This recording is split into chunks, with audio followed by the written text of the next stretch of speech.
from somewhere in the United States of America is Trucker John O.T.R. Who knows where I'll be live streaming from? It could be a rest area. It could be a truck stop. Or maybe even a Walmart parking lot. That's right, every Tuesday and Thursday, 9 a.m. Pacific time. It's the Trucker John OTR live stream. That's right. It's going down. It's going down.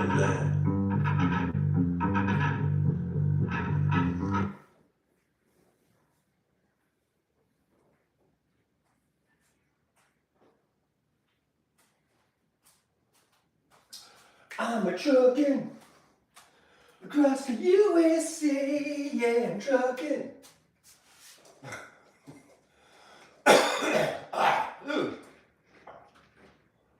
I don't know why the thing's not playing. It's supposed to play the next song. What's going on, SoundCloud? Hey, everybody. All right. Here I am. Brought to you like a hurricane. Something's going on with my SoundCloud. Apparently, changed the damn thing. And now here's the portion of the show where I change out my glasses because I always forget to do it beforehand. Alrighty then. Alrighty. So, who's here? Who's not here? Let's go ahead and go over to the iPad because I can see y'all better. Over there, I can see who's here and who's not here. I'll be just like Hobo Kelly. Anybody remember Hobo Kelly? She'd be like, I see you, Johnny. I see you, Johnny, over there eating your Cheerios. All right, so I'll be just like, Hobo Kelly. Hobo Kelly, yes, someone said that once. A great man, a great philosopher once said, I'll be like Hobo Kelly. Today, I wised up. I remembered to put my coffee in this awesome travel mug because this will keep the coffee hot for the entirety of this show. Believe you me, in fact, it's so hot, I have to take the lid off and blow on it a little bit. Because it's piping hot, and I made this probably, I don't know, or I made the water like 15 minutes ago.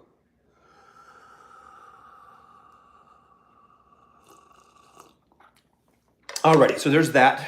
I just had some, just made myself some bacon and eggs and toast, and I am finishing up the last piece of bacon as we speak. And I was eating it while I was watching House Parks. All right, today is December 23rd. We only have 2 more days to Christmas. Are you guys all done with your Christmas shopping? I'm not. I actually went Christmas shopping yesterday for the first time this year. And I got to go back today and do some more. And hopefully I'll be done with it by then. Christmas shopping, oh boy. But I lucked out. I was at the shop. I don't want to say where I went in case anyone listening that's not supposed to hear where I went shopping. But I was at this place, and I didn't even know that was like, they were having a half off on everything, apparently. So when I went to the checkout, thing to pay, she rings it up, and it was like much lower than I thought it was going to be. And I go, "Is that right? Is that the total?" And she's like, She said, yeah, everything's half off today or whatever. I was like, oh, wow, awesome. So I had a half off sale. I didn't even know about it. But there were no signs or anything. You know, usually there's like, you know, maybe a sign or something that would say half off, but I didn't see any. So that was a pleasant little surprise. All right, there's Wes Webb. Thanks for jumping in there. Wes says, hey, John, I got to do that too. Rolls and drinks for dinner tomorrow.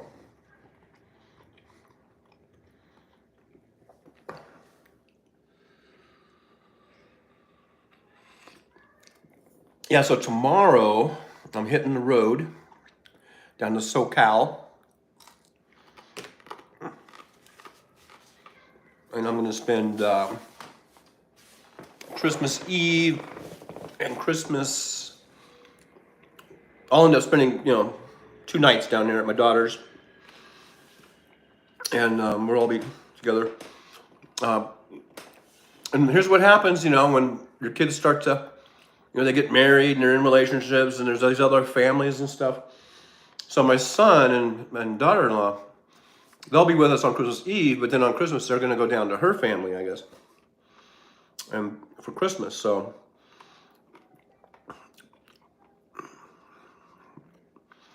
that'll be a little different. But actually, we'll still have Christmas morning together, I think, because they'll be leaving on Christmas morning, I believe, to go down to her folks' place. So we'll still get to be able to wake up for Christmas and have a little bit of a Christmas together before they head out. And then it'll just be my daughter and her boyfriend. And actually, her boyfriend's mom is coming for, I guess, later on in Christmas. We're going to have like a little Christmas dinner or whatever. And then, of course, my ex will be there. So that'll be my Christmas. I'm looking forward to it. I haven't been down to their place since, was it last spring I went there for some reason?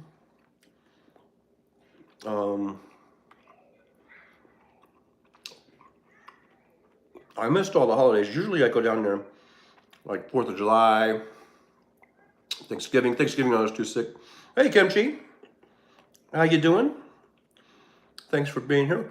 We're just talking about, you know, our Christmas get-togethers. Or at least my Christmas get-together. Hey, Kimchi, I was in the mall. I stepped into this shop, and the first thing I thought it was you, because I think this was like a witch shop, because it had like, I don't know, all these crystals, and it had all these like, I don't know, there was this one section that definitely had something to do, I think, with witches, because it was like, you could buy, I guess you could buy these pendants or something, and each one was supposed to have a different thing, where it would, you know, I don't know, ward off certain things. I don't know. It was kind of strange. And first thing I thought was like, oh, this is probably some thing that like Kimchi would like, you know, or would shop at or whatever. And they had all these, I don't know, things that they made. It was kind of cool, but it wasn't my thing. And nobody I know is really into that, so I just walked out. But Kimchi says, just me, daughter, and my boarder, because his ma is going to his brother's. Wes Webb says, going to sister's tomorrow. Niece coming from Colorado, and nephew has a new baby. Okay, that'll be nice to see them. Kimchi says, love it, yes, each stone specific healing property. Yeah, I guess that's what it was. Yeah. Now I remember it was about, you know, certain elements and things. And it was great, you know. It was different. It was interesting. And they had some really pretty things, you know, pretty rocks and crystals, and I think but they also had these coffee mugs that they said they made right there in Las Vegas. There was sort of these crystal-y things, and they had like, I think they used sticks or something for something. I don't know. I kind of didn't look at it too closely. Like apparently, um, Kimchi is wishing Wes a Merry Christmas, and Wes Webb says tomorrow night going to my local family's party.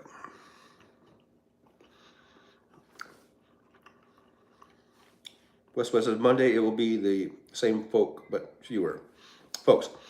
Yeah, this is it. This is it. This is the end of the year. So here we are, end of 2023. You know, a week from tomorrow is New Year's Eve. A week from Monday is, New Year's Day. And we'll be into 2024. And I guess I can consider myself to be extremely fortunate because, like the other day, I heard Nicole Sandler saying, like, 2023 is horrible. I can't wait to get it over with and get into the new year. It's really a shitty year. And for every person, it's personal, right? I mean, and for her, she had the mood. They lost their house, all that kind of stuff. And then plus, just all this, and she's Jewish, and it's like all this anti-Semitism. So I can see how she could say that it's a shitty year. But for me, I mean, yeah, it hasn't been the best year. I mean, but then it's also been some good things. I mean, for me personally, I know when we look at the whole picture, we got, Gaza, and you've got Ukraine, and then you break it down to, like we have homelessness, and we have, and then you have personal issues where people get hurt and they get sick, and they have family members that get hurt or sick, and so all those things could add up to how you feel about the year, whether it was good or bad. But it seems like every year is the same, right? I mean, there's good and there's bad every year. And we just gotta, take it one day at a time and work through everything. Enjoy the good parts, and then just try to, do your best to get through the bad parts, And that happens every single year. There is no year where it's like perfectly great the whole year. Nothing, no shit happens. There's always shit that happens every single year. And that's just life. That's life, man. Let's see here. Wes says, tomorrow will be crowded parties where I need to behave. Oh, you behave. Wes, behave. Kimchi says, complained about our kitchen falling apart. And daughter said, at least we have a working kitchen. Love that amazing young woman.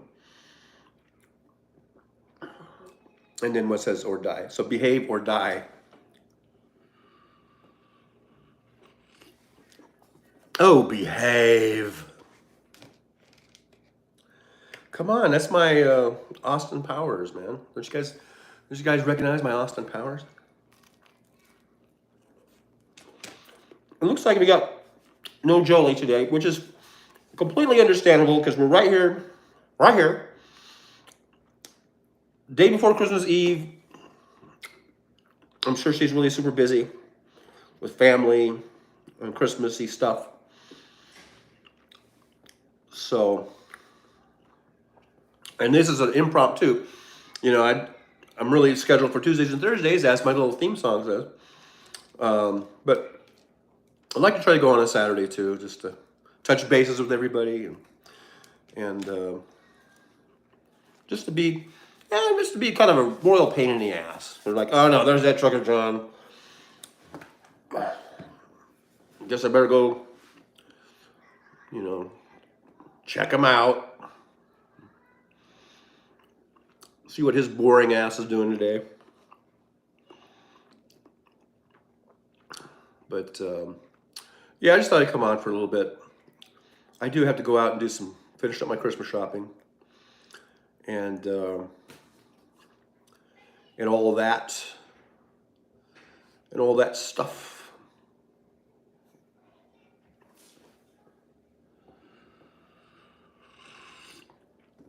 But anyhow, cheers everyone. Here's to having a great 2024. So let's have a happy holidays, whatever it is you celebrate. Merry Christmas to all the people celebrating Christmas.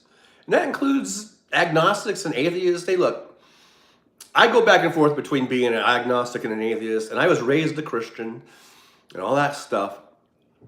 But I still celebrate Christmas because it's a great time for family, basically. It's, at this point, it's a great time for me. I'm going to go see my kids, and it's a great time, and that's the main thing. And so, however you celebrate it, whether it's really on a religious view or whether it's just for the whole, getting together with family and enjoying your family and celebrating your family, and that's great. And if you celebrate something else, that's fine too. Whatever it is you're celebrating, that's why we say happy holidays. But I also say Merry Christmas because there are to the Christmas people. And so let's have a great Christmas and let's have a great New Year's. New Year's Eve, be careful when you're out there. It's crazy. A lot of us, I know we stay home because it seems a little safer. We're not as young as we used to be, so we kind of all. I think a lot of us, at least in this audience here, we've all been there, done that. We've done all the crazy partying on New Year's Eve, and so a lot of us are just content to being just home. And if we have our family members around us that aren't going out and doing that, then that's all the better. And you bring in the new year with your family. So just this is the time just to have a good time, enjoy yourself, enjoy your family. And we can be a real bit reflective, think about the year that just passed, and also think about, and this is where people get into New Year's resolutions and things of this nature. But you think about, okay, the new year coming, what are you going to do? What are your plans? What are your goals? What do you hope for? All that kind of stuff. So that's what this whole season is kind of about, right? Whether you want to go like the religious route or not. I mean, it's about family, it's about reflection, it's about looking forward, too. So anyhow, cheers, everyone. I got my hot instant coffee, and as Kimchi kind of said, she's about the instant coffee. I'm just finishing up my jar of instant coffee. I'm down to about I don't know, about that much left in the jar. Probably next time I go to the store, I'll buy some of those Keurigs, or those little K-cup or whatever you call them. But those aren't the best either. I mean, I'm sure there are, if you're a really coffee aficionado, you're gonna like you have your own little press and press the beans and all that kind of stuff. I should probably get one of those because for my daughter, she has one of those. They have one of those. It's like a French press or thing they call it, and their coffee is really good over there. So I should probably get one of those. Kimchi says Christmas was stolen from pagans to make them convert. Much older than Jesus. The reason for the season is to keep us all from freezing. Reciprocity.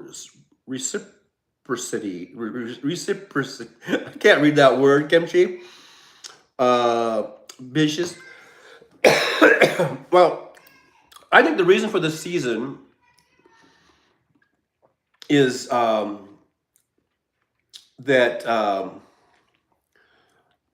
because of the I don't know, the equinox or whatever the fuck it is, right? But I think the reason for Christmas, whether it was stolen from pagans or not, the reason for Christmas is to celebrate the birth of Christ. Technically, as far as I'm concerned, maybe they stole the idea of it being on the 25th or being around the winter changing and the shortest day of the year, and they may have stolen ideas about Christmas tree and all that kind of stuff. But really, in today's world, or at least within the last, at least within my lifetime, the reason for Christmas was for the celebration of Christ's birth. But also, if you're not a Christian you can still celebrate on Christmas, just in a real general sense. Like I said about just letting it be a celebration of family, and life in general. Reciprocity, reciprocity, Wes says reciprocity, reciprocity. Kim, she says reciprocity. Wes says shortest days used to scare people. They have worshipped the sun since cave days. When it went away, they were scared. Yeah, they probably got really scared, like during eclipses and things of this nature. They thought the gods were angry and took away the moon or took away the sun. West says, "You got a baby? Who, me? What would make you think that I have a baby? Oh, about the birth of Christ? Is that what you're talking about? I don't know, Wes. You're being silly now, Wes. Oh no, those are the kids that they play in this little courtyard here, and they are very loud. They are loud little bastards. But hey, what are you gonna do? Put muzzles on them or something? There's like 3 little kids out there, and they just and the courtyard makes everything echo. But they're little kids, and they're got to burn off energy, right?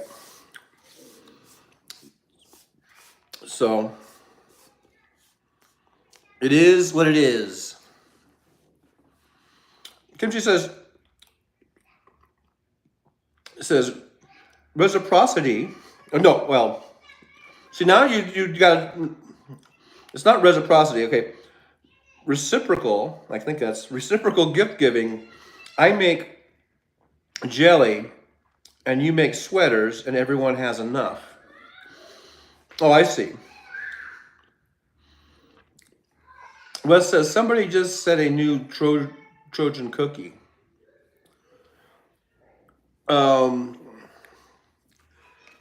you talking about some sort of internet virus or something? Some sort of virus going around?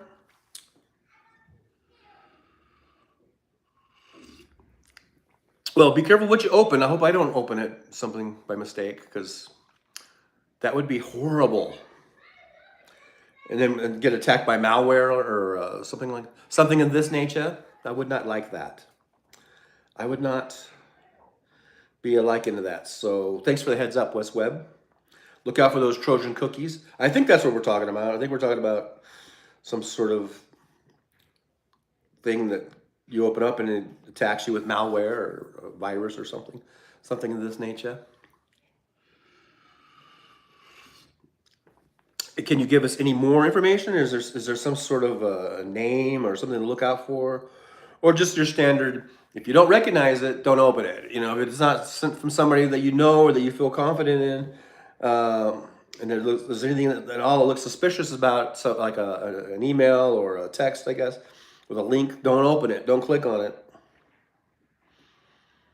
Because it might have this Trojan cookie. If that's how it works. I don't know. Not sure. I'm really not sure.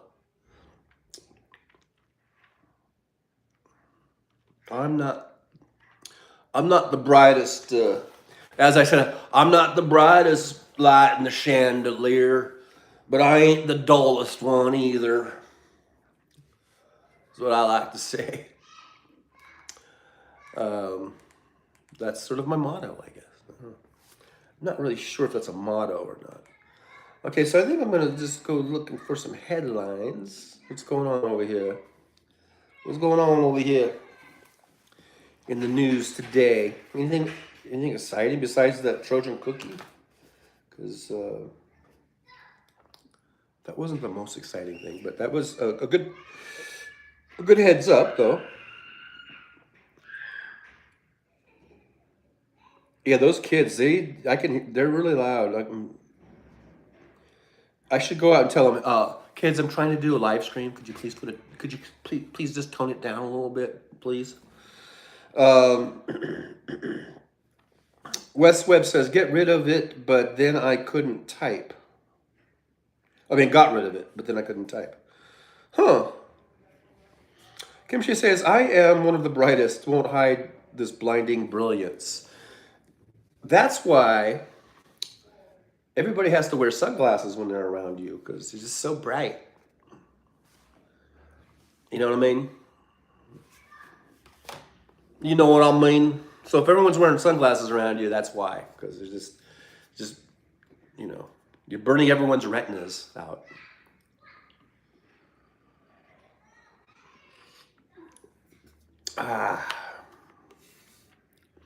What's the temperature today? It is right now, it's 58 degrees. And we are supposed to get a high of 64 with a low of 43.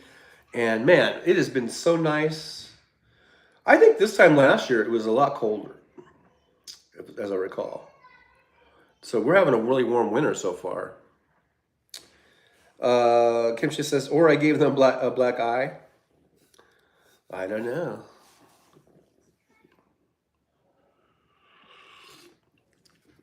I just thought they had to wear the sunglasses because you had blinding brilliance from being the brightest light in the chandelier, or one of them. Kimchi says warm 48 in Virginia. Oh man, I've been feeling a lot better. It's just the stupid cough is lingering. Wes says my classes go dark in sunlight. Oh, you got those, what are they called, progressives or something like that? Yeah, I was going to get a pair of those, but I haven't.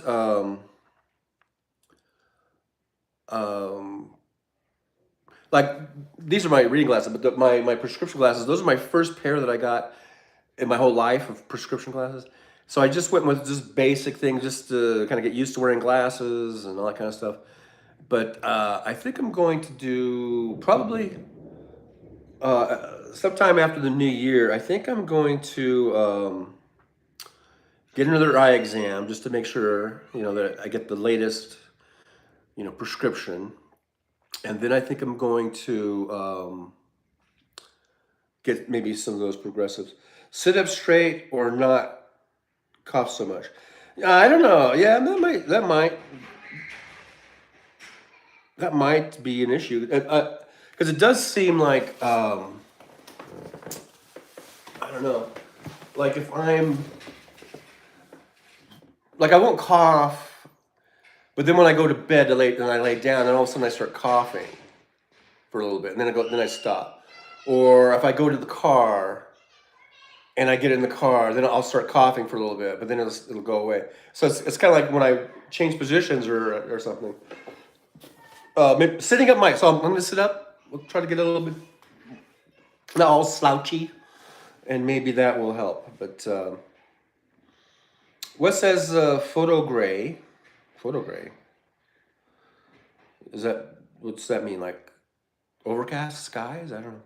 Kimchi says America's best is good and cheap. Oh, for like glasses. I get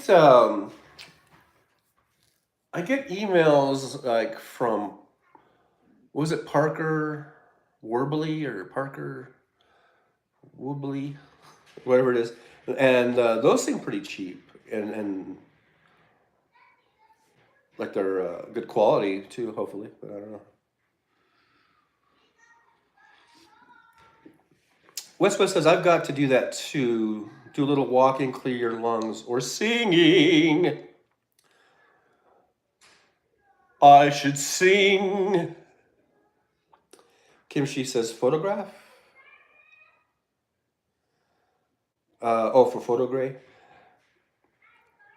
Yeah, I don't know. Westwood just pops in sometimes it's like a non sequitur, or I'm not sure where he's coming at with the photo gray. I know because we were talking about weather and no sun, so that's why I was thinking overcast skies. Wes says, keep your butt under your shoulder. Glasses are photo gray. Oh. Photogray, not progressive. Because the ones I were looking at, I think they're called progressives, where they they change if you're out in the sunlight or if you're inside or not. Anyhow, all right, so that's fine. Photogray.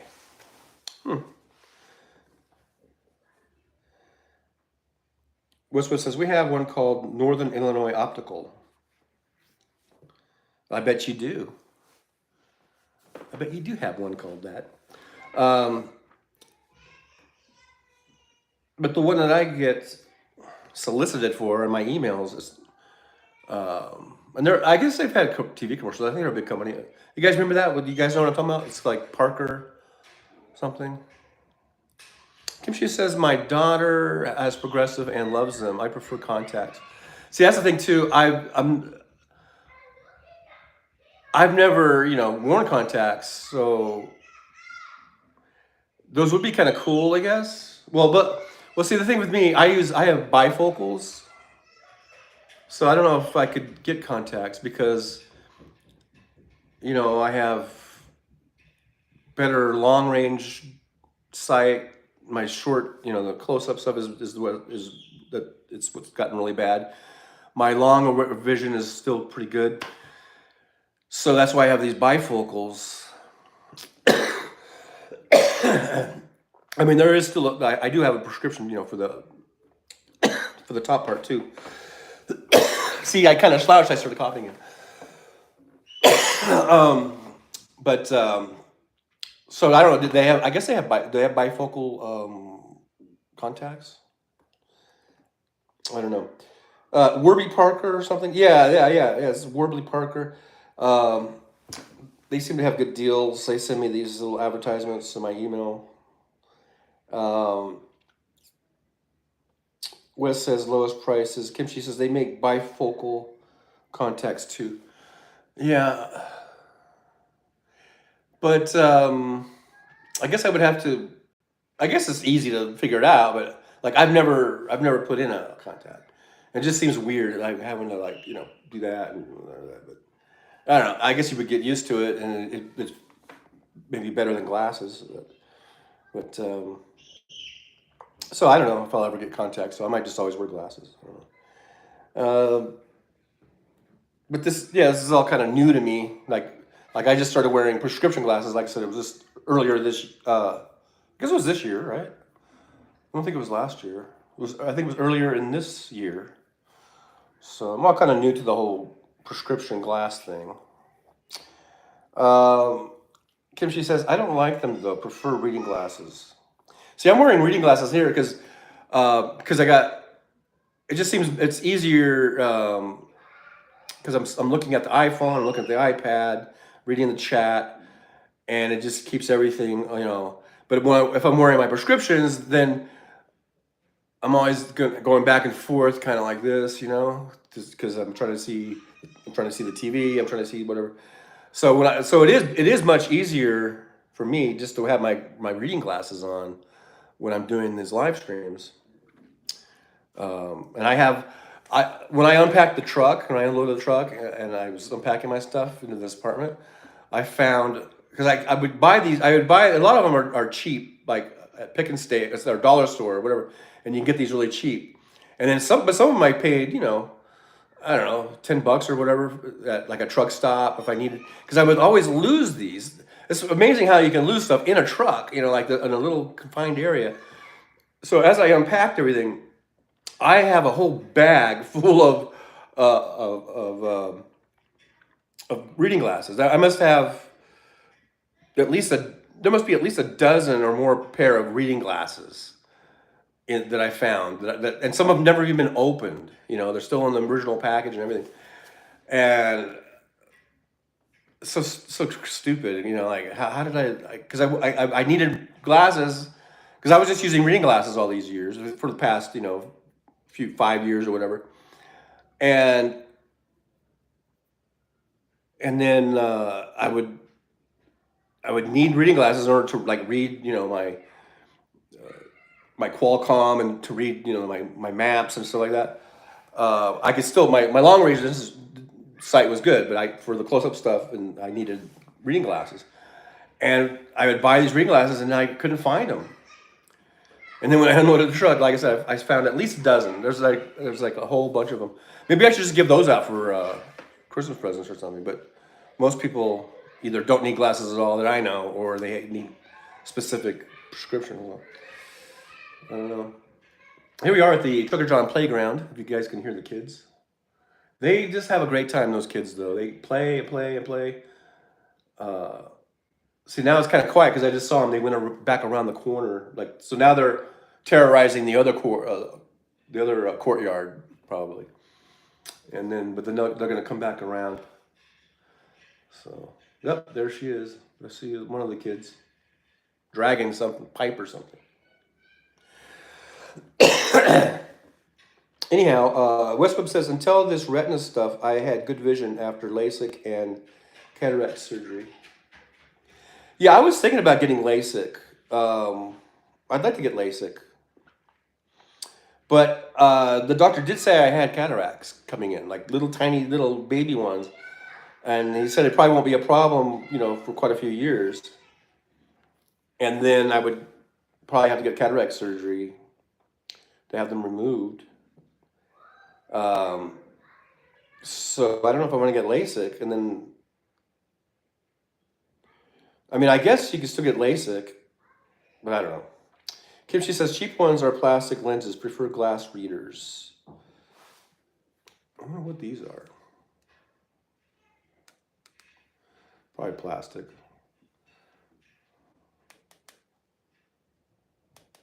I don't know. I think I've had both, plastic and glass, probably. Kim, she says, first pair of glasses in 3rd grade, but I refused to wear them and just sat in front row to kind of see the board. Oh, yeah, because your vanity got the better of you. Right. Wes says, that's me too, especially fine print. Wes says, 125 power works for me. And Wes says, something to watch. I used to like watching the kids on the playground from my classroom. Okay.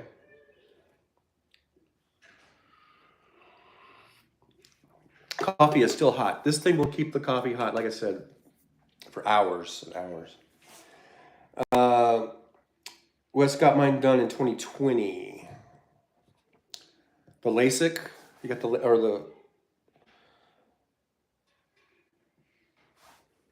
Yeah, I was thinking about that. I've been wanting to get LASIK actually for a long time. But then once the guy told me I had cataracts, even though they're really tiny and small, he said eventually I'm going to have the cataract surgery probably. Like he said, probably not till my 70s. But I don't know.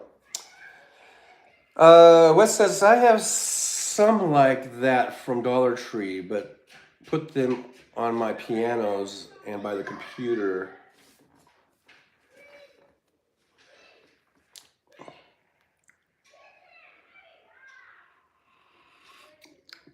I have too many. Kimchi, I broke a front tooth and need dental implants first, 20 to 30K.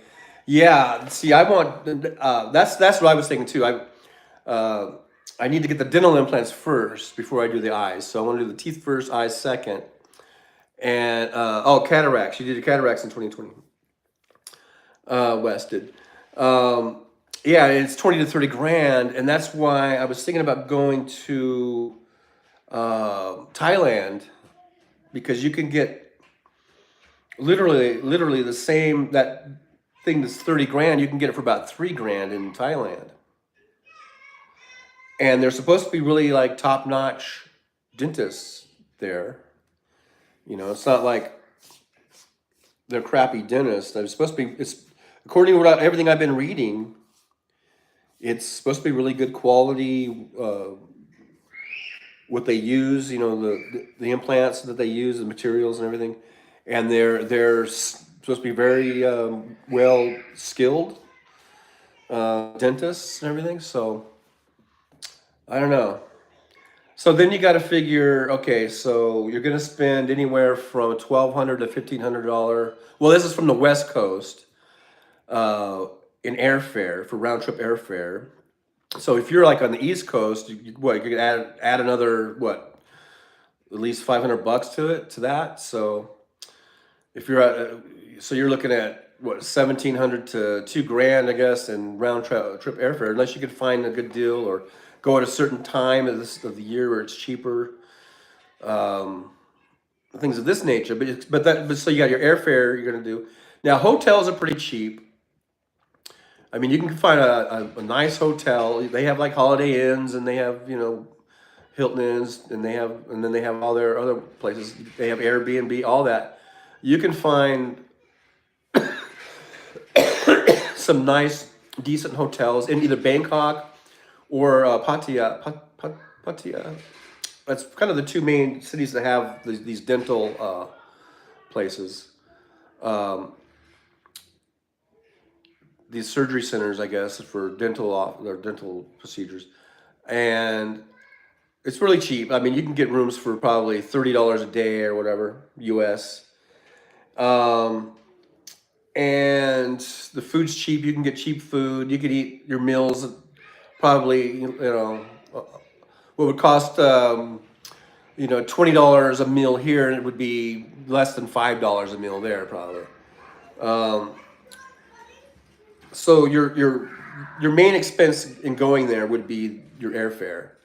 Your hotel and food is going to be pretty cheap, and then the dental procedure is going to be very cheap compared to what you're spending here. Okay, now the thing about Mexico, I thought about Mexico too. It's a lot cheaper than the U.S. and the like for me getting there would be I could just drive there. If you're in Virginia or East Coast, you're probably gonna fly, but you could probably get a round trip. I haven't priced the round trip airfare, but it's probably certainly under $1,000, I would think. But um,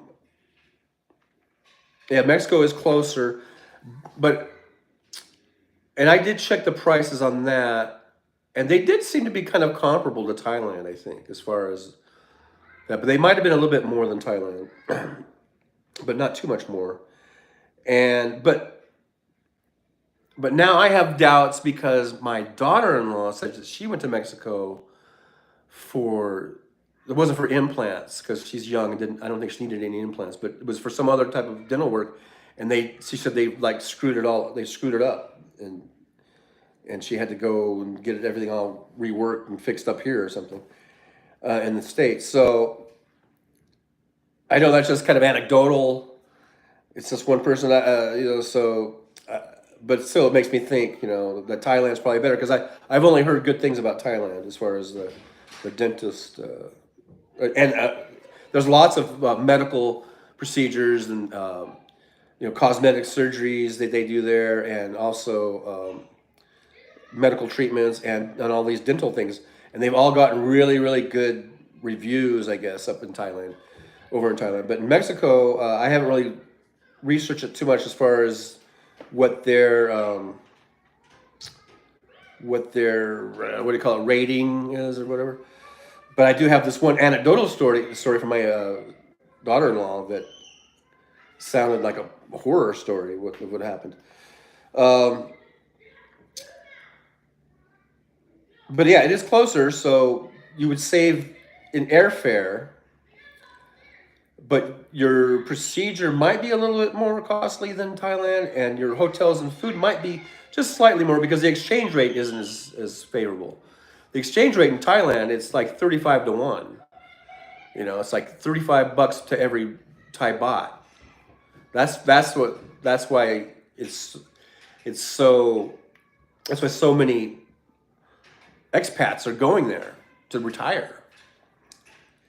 Because with just your Social Security check, you can live really, really well. If that's all you got. Say all you got is whatever your Social Security check is, you can go to Thailand and live pretty well. In Mexico, I don't think you can do that. I mean, it'll be a little tougher because the exchange rate is like 18 to 1, I think. Anyhow, Wes says, I have the implant, but need to let it heal before they can add the tooth. Yeah, so you're just getting like, I think just one, right? I think what Kimchi's talking about is maybe a whole complete set. And for me, I'm going to have a consultation from a dentist up here in Vegas because my front teeth are all pretty good. It's my back teeth that are coming out or falling out and causing problems. And so I think I might just need bridges. And instead of getting like a regular bridge, I'd like to get they have dental implant bridges. And I think I just need probably tops and bottoms on both. I just call it the back section or whatever. So whether I would get the whole complete set or just do the bridges, I don't know. We'll see what the consultation says, because this will give me a better idea. They specialize in implants and stuff. What says get a Vatican package or a vacation package in addition. Stay well. Oh yeah, I would like to go. Like if I go to, whether it be Mexico or Thailand or wherever, I would definitely like to stay there for a little while and really kind of scope it out, because I have been thinking about retiring there to one of these places, either Thailand or Mexico, Costa Rica. Those are kind of the top three that pop up, and the only reason I like Mexico is because it is still close to home. I mean, that's I could live in Mexico and be probably closer to my kids. Probably.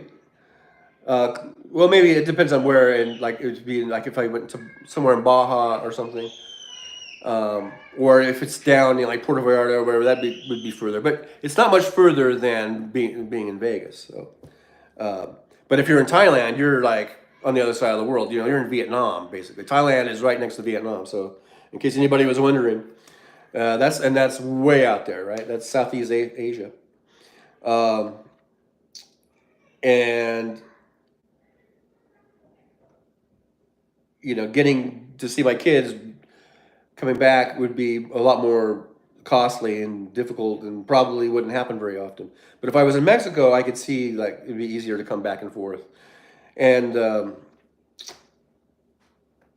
so that's the thing about the Mexico is because of the proximity, but Thailand is more enticing because of that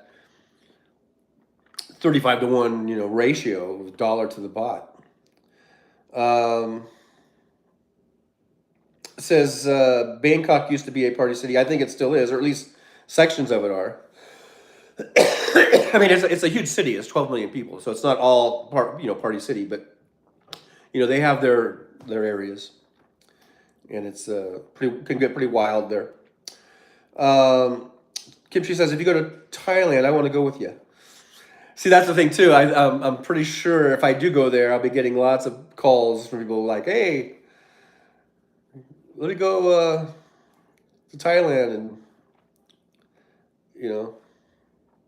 I guess it's not that you need to stay at my place because the places are so cheap. I mean, it's so cheap you can get your own place, But yeah, that'd be cool. Wes says you would have to go back several times. The implants need to heal. Yeah, that's the thing. I was wondering like how much time you need in between like the initial procedure, and then you go back and they put the actual, I guess I don't know, call them caps or whatever. The teeth part, the permanent teeth part go on in, and I was wondering if I needed because I could stay on a tourist visa. I think it's 90 days or something, and I was wondering if that would be enough time. Like if I stayed 90 days, or whatever. So I don't know. I'll work that out. Right now, I just want to I want to get my consultation that's up here in Vegas and see what they say. And then that's the thing. I was as far as the cost. So I was thinking, okay, so you're going to have a couple grand. You're going to have let's say if you went to Thailand, about $3 grand for the procedure. You're going to have at least another 1,200 to 1,500 in airfare. You're going to spend some money on food and lodging, and the longer you stay there, the more you're spending there. So is that still cheaper than if I just stayed here in the States and paid 30 grand? I don't think I still don't think I'm going to pay 30 grand in Thailand. I think I might be paying altogether, 5, 6, 7 grand when you put all of it, the dental, the airfare, the hotel, the lodging. You know, even if you end up paying 10 grand, let's say, that's still $20,000 cheaper than if I had it done here in the States. But if I have it done here in the States, I mean, I still feel a little safer here in the States, more confident. And that's not to say that dentists here in the U.S. are perfect and don't make mistakes. They do.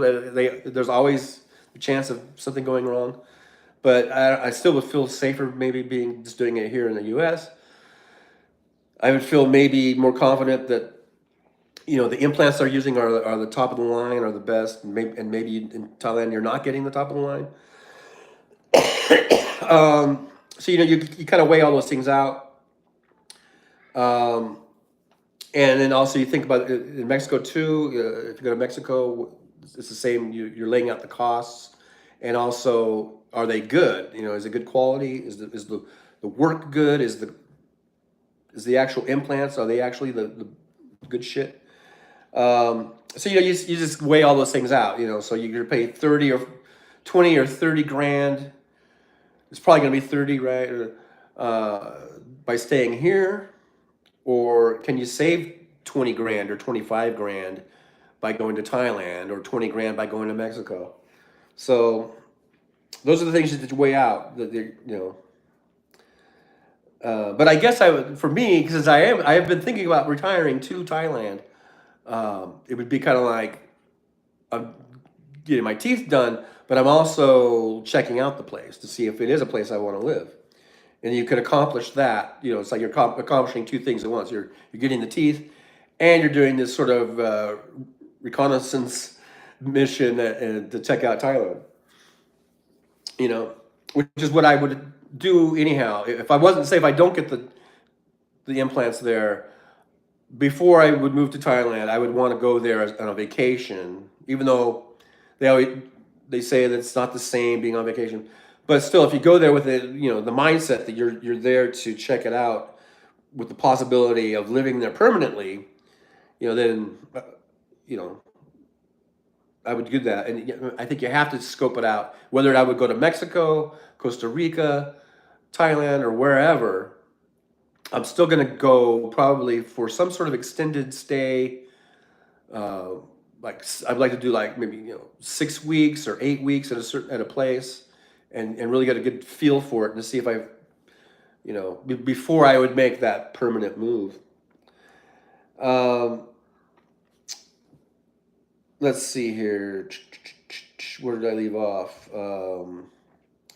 Westweb says I had my tooth pulled last February. Westweb says I get my tooth on February 19th. Took a whole year. Oh, wow. So I guess you would have to, if that's the case, I'd have to fly back and forth. But anyhow, Kimchi says Nuvia is 1 day and done. I will pay the extra just for the convenience. Yeah. I've seen the Nuvia too, the new teeth in a day.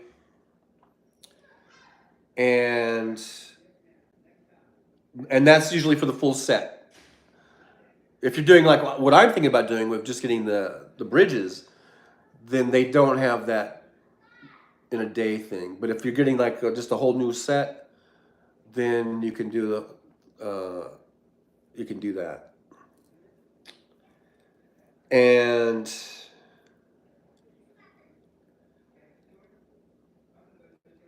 but that is not. That's why I was thinking, like, even if these teeth are good, maybe I should just have them take them out and just do the whole new set.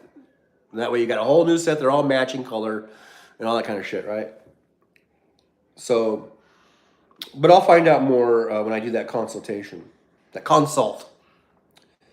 Uh, Wes says they told me I would have a new tooth for Christmas. They lied.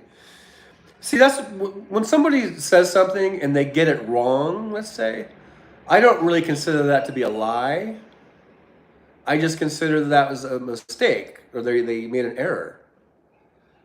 Or they may have lied. Maybe they knew they weren't going to have it by Christmas, but just because someone gets something wrong, that's not necessarily a lie. Wes says you could work here even if you went to Mexico. Yeah, a lot of people do that. I cross back and forth. Like I could do Uber. They have Uber in Mexico. I found out. I was watching this video of these kind of like van lifers, kind of a young couple, and they did this. I just watched it was like a 2-hour video where they were van lifing and going to all these really cool RV parks and stuff in Baja. And there was one place or a couple places where they were at where they got an Uber to go, I guess, to this restaurant they wanted to go to from the RV place. It was easier just to Uber, I guess, or whatever. And then there's another time they needed to Uber because they wanted to, I guess they were picking up one of them's mom at the airport who was meeting them at one of their places.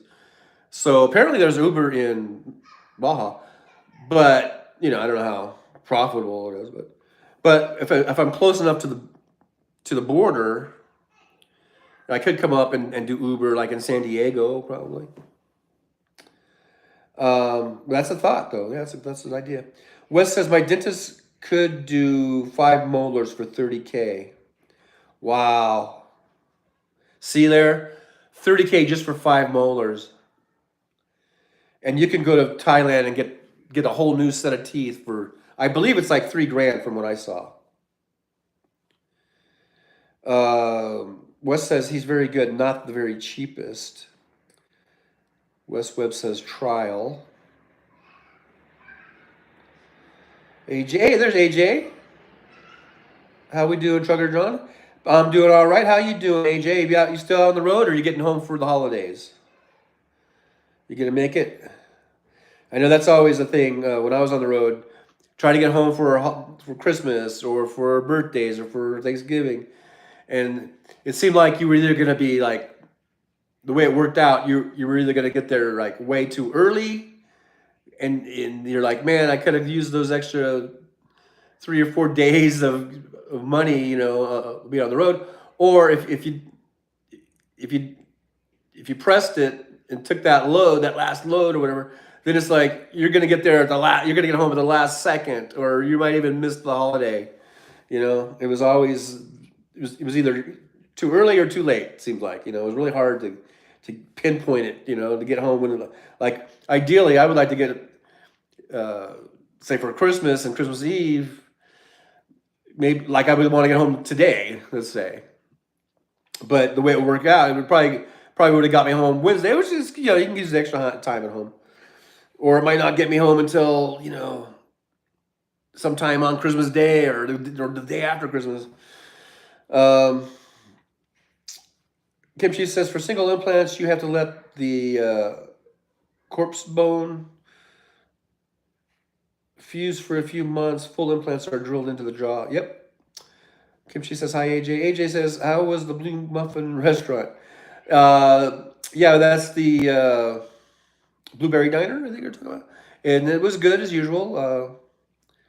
I went there with my daughter and her boyfriend, and they seemed to like it, and I liked it, and we all had a good breakfast.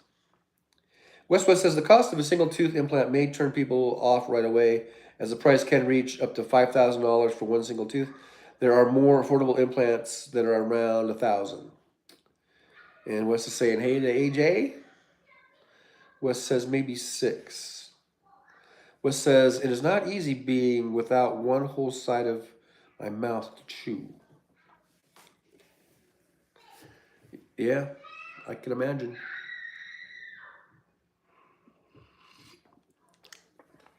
But yeah, hopefully they'll get that in there for you pretty soon here, and You'd be back to chewing on both sides of your mouth. But yeah, AJ. So yeah, we're just here shooting the shit. It's tomorrow's Christmas Eve, and we're almost here. Christmas is almost here, and I'm gonna be heading down to SoCal, be with my kids tomorrow, and on Christmas on Monday, and then I'll come back up here to beautiful Las Vegas. And I'm not planning on going back down for New Year's. I'm gonna just stay put. I'll probably be doing Uber all the way through Saturday. And then on New Year's Eve day, I might do some Ubering on the day, maybe early evening. But once it starts getting closer to crazy time, I'm gonna just park it. I mean, I was thinking about parking somewhere and maybe live streaming. If I can find a good place to park near the strip, they do they do a lot of different fireworks and stuff. That might be interesting. So maybe I'll do a New Year's Eve live stream and from the strip or something. But I don't think I'm going to be Ubering.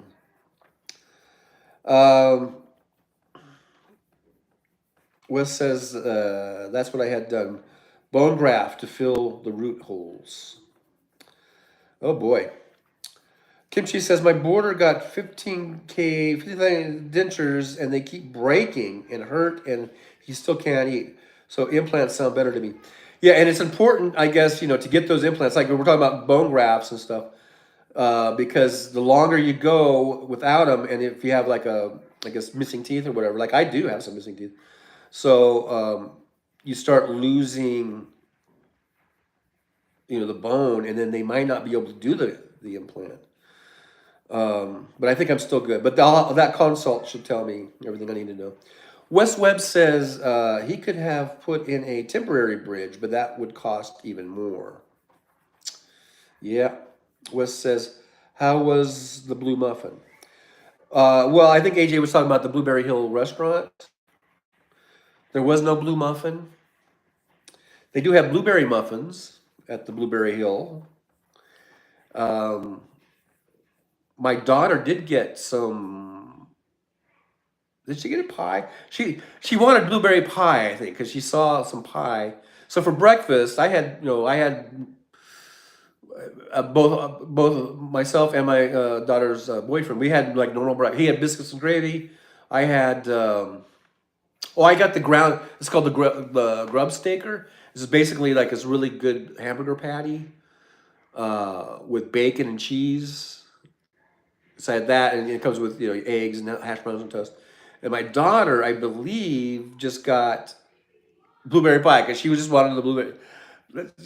She's funny that way. So she had blueberry pie, and I gave her about maybe a quarter of my, because it's a pretty big. It's not just like a little tiny patty. It's a pretty big hamburger patty. I mean, it's pretty big. It's like that. It's not completely oval. It's kind of like that. So I gave her about probably a quarter of my.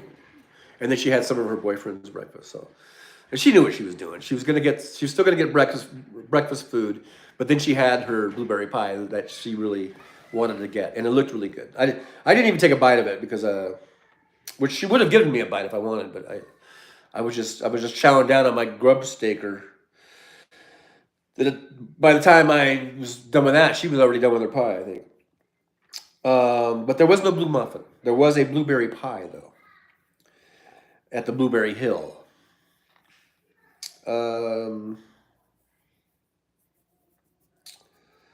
West says, laughing out loud, was it a new Blueberry Hill?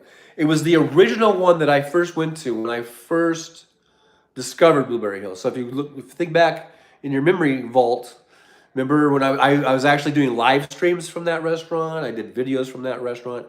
It was the first one. So I took them to the first one, even though I think the quality and the food and everything is the same, because they have 3 of them, and I've gone to all 3 of them. 2 of them are on Flamingo, one on the east side, one on the west side. And then this one here, the original one, or at least original to me, the first one that I went to, and I believe it is probably the oldest one, is on Decatur. That's the one we went to. I thought I would just take them to that one, even though both of the ones on Flamingo would have been closer.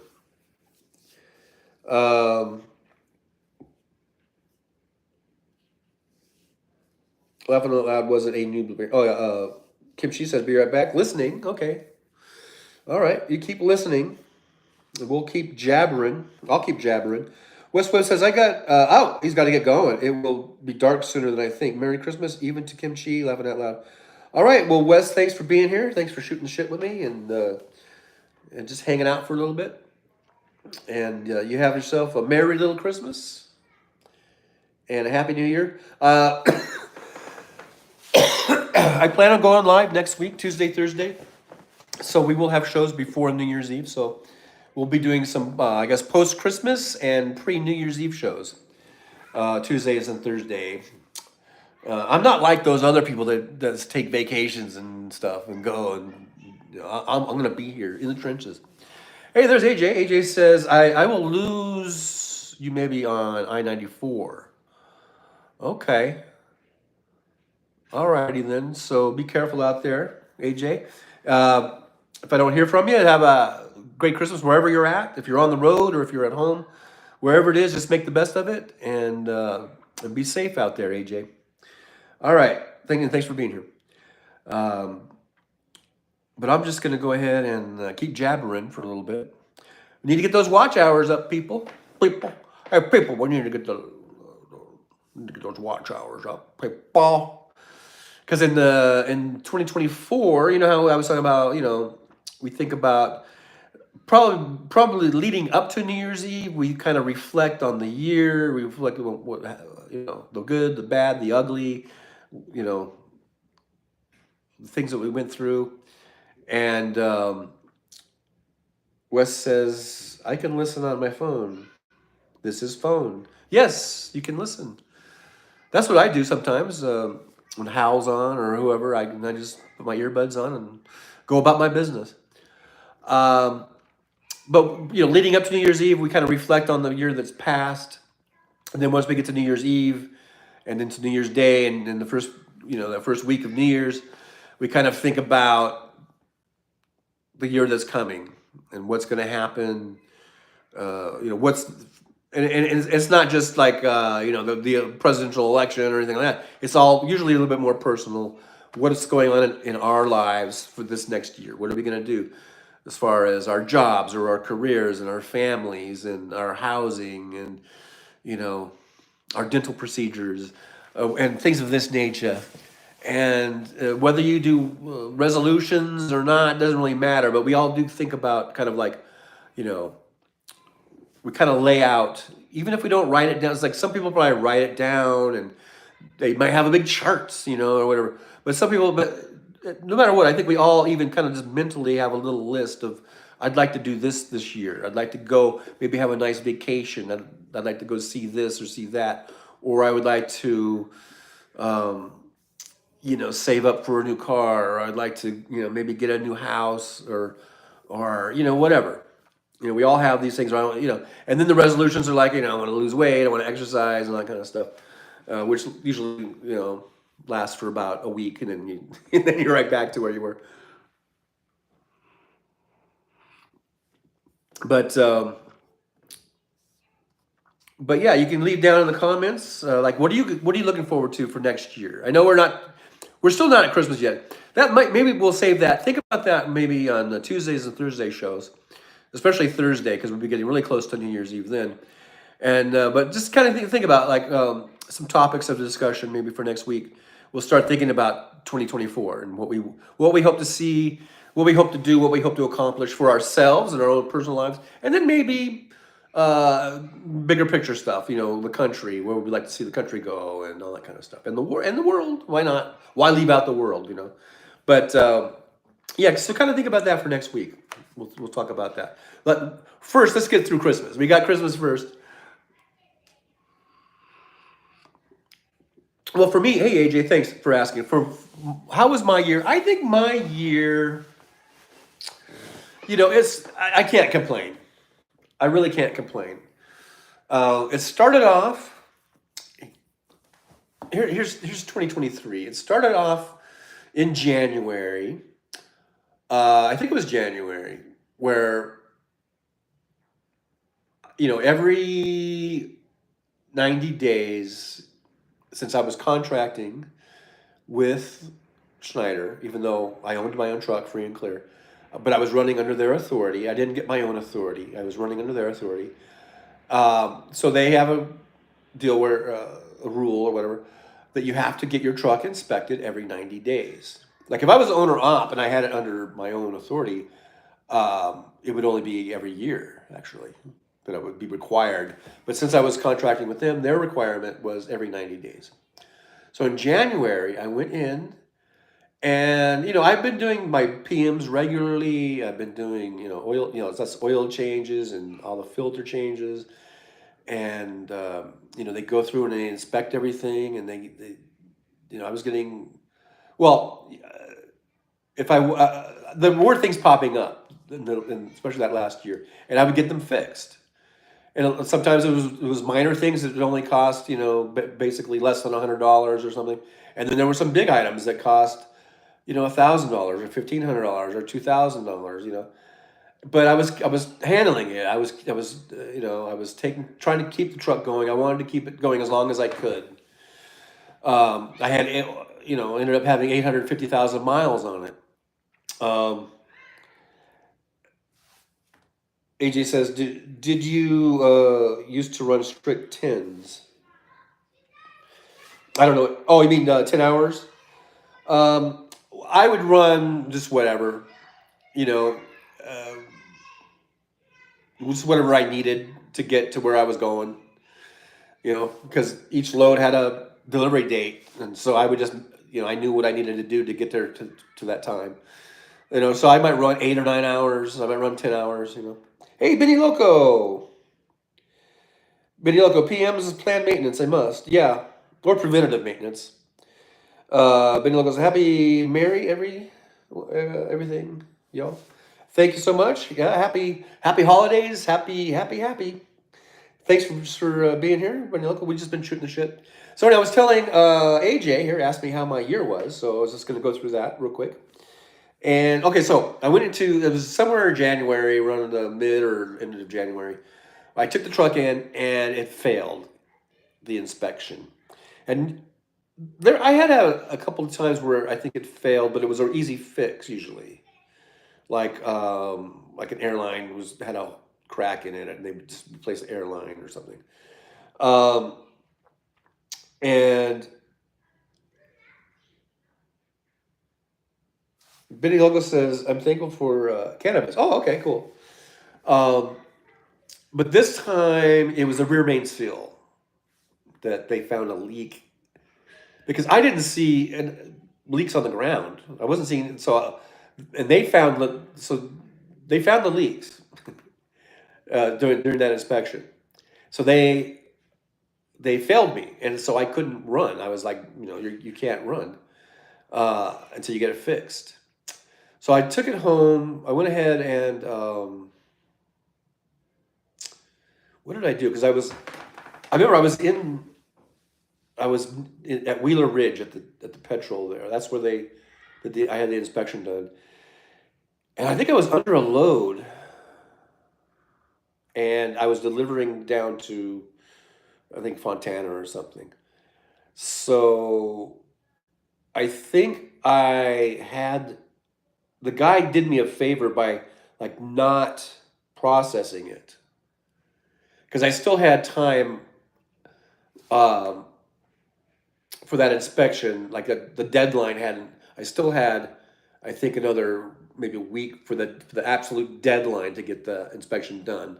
So he didn't process it, and he didn't put it in the system. Because if he had done that, then the DOT would see it, Schneider would see it, and everything else like that. But then I told Schneider, I called him and I say, hey, look, I didn't pass the inspection, but it's not in the system. So let me go ahead. I'm just going to deliver this load, and then I'm just going to go ahead and I'll just deadhead or bobtail, whatever you guys want me to do. If you want me to move a trailer up there, but I'll go back up to Vegas, and I'm going to, because that's where I live. I'll go take it into a shop up there and have them look at it. And they said, fine, that's fine. So I went ahead and delivered that load to wherever it was. I think Fontana or San Bernardino, whatever it was. And then from there, I don't remember if I deadheaded or bobtailed, but in any case, I got up to Vegas And then I found some shops. I called around, and then I found a truck shop, and I put it in there, and they were gonna do the rear main seal, and that was gonna cost the estimate on that. It was like, I don't know. I think it was like $3,000 or something.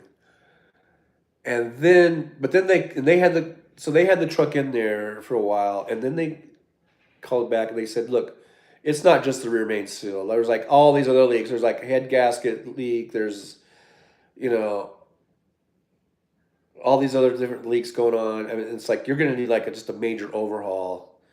It's gonna be way more than just this $2,000 or whatever. It's gonna be like $20,000 or something. And that's when I said, okay, look, let's just stop the work. Can you just put it back together? I think I'm just gonna pull it out of the shop and park it for a while and let me just think about what I want to do. And they said, okay. So they ended up just charging me a lot less than that thing because they didn't actually do a whole lot of the work, I don't think. I mean, they put it back together. I forget exactly what they did. I think they did do the rear main seal, but they didn't do any other stuff. And it ended up being a little bit less. I think it was like $1,500. And so I went ahead and took it out of the shop, and I parked it. And then that's when I started thinking about, it's going to be $20,000, and then what's next after that? Another $20,000. It's just I felt like it was just going to keep breaking because it had been getting worse and worse. I mean, there had been things the previous months, the previous year, where it was getting the shop more and more and more, right? And so I was like, I don't think I want to keep throwing this money at it. So then, and at the same time, I was thinking about trying out Uber. So I went on the Uber app, and there's where you can apply to drive. I went ahead and filled all that out, and then it took a couple weeks for them to get back to me as far as because they do background checks and credit checks, I think, and they do employment verification and all that kind of stuff. It took a couple weeks, 2 or 3 weeks. So in the meantime, I was just parked. I mean, the truck was parked, and then I was thinking about maybe I'll just sell the truck. And so I went ahead and put it up for sale. I decided to put it up for sale. Well, after like Uber said that everything passed and I was good to go, and then I started driving for Uber. And as soon as I started driving for Uber, I remember and I was thinking like, and I liked it. I actually liked it. I found it enjoyable. I found it relaxing, and I felt like really kind of like this huge weight had been lifted off my shoulders. And I was like, I think I'm going to do this for a while, because, and it pays pretty well. And there's very little, well, since I don't have a car and, that I could use, I'm renting a car. And that's the biggest overhead. But other than that, I mean, there's not much to it. So I went ahead and put the truck up for sale, and I only was, because the condition that it was in, with the high miles, and with the leaking, and there was, the exhaust leaks and all that kind of stuff. Because they send out, the people buying the trucks, they send out mechanics, and you can't lie to them because they'll see all the shit. And so they did see all the shit. So I wasn't able to get that much. I was only able to get, when I get $6,000 for that thing, and I paid $164,000 for it. But anyhow, I was kind of just relieved just to get rid of it and get it out of my life. And I've been driving for Uber ever since. And I don't know if I'm ever going to go back to truck driving. I mean, my CDL is still. Yeah, I owned the truck. I owned the truck free and clear. I'd paid it off about 3 years ago. So it's been paid off for 3 years. But my CDL is still good until I think 2027. I have to do a medical every year because I have the CPAP thing that, sleep apnea.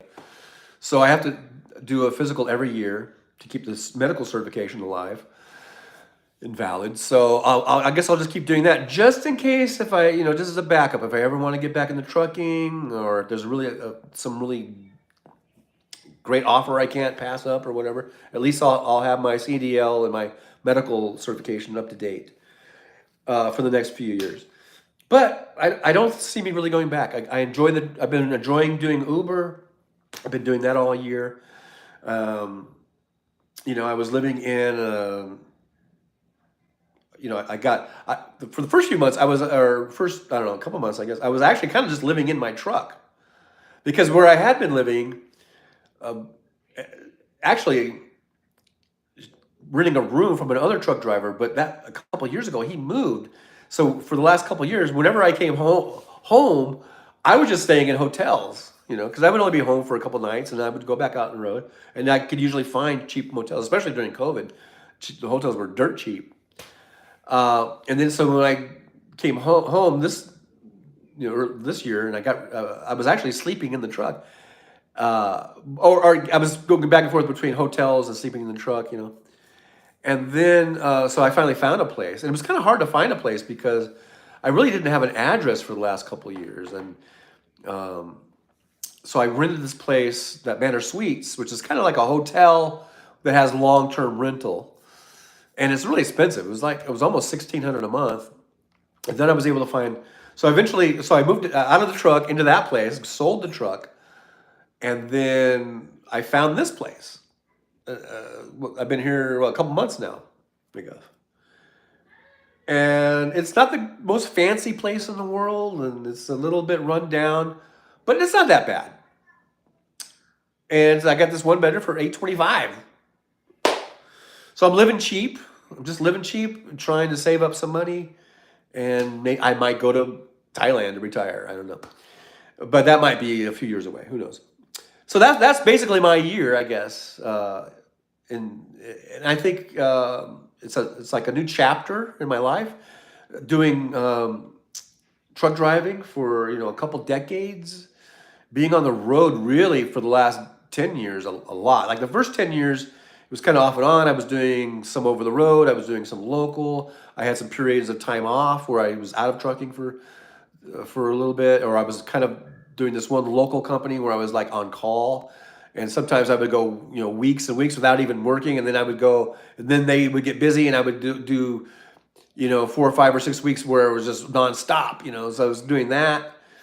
But then basically from about 2010 on, I was like on the road. I was a road warrior. I was on the road from 2010 till 20, all of 2022, I guess.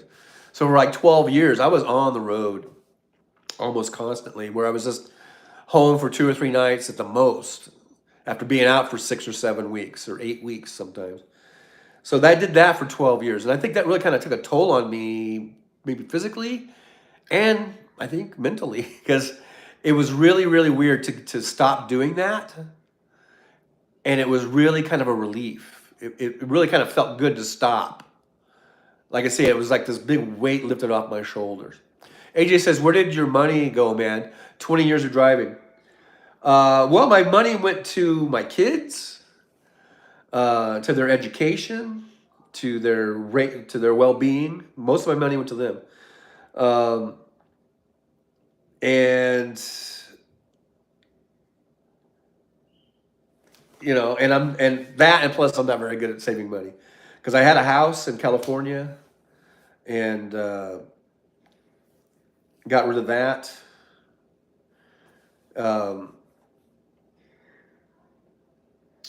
It was just a mobile home. I ended up getting about 35 grand for that. But I'm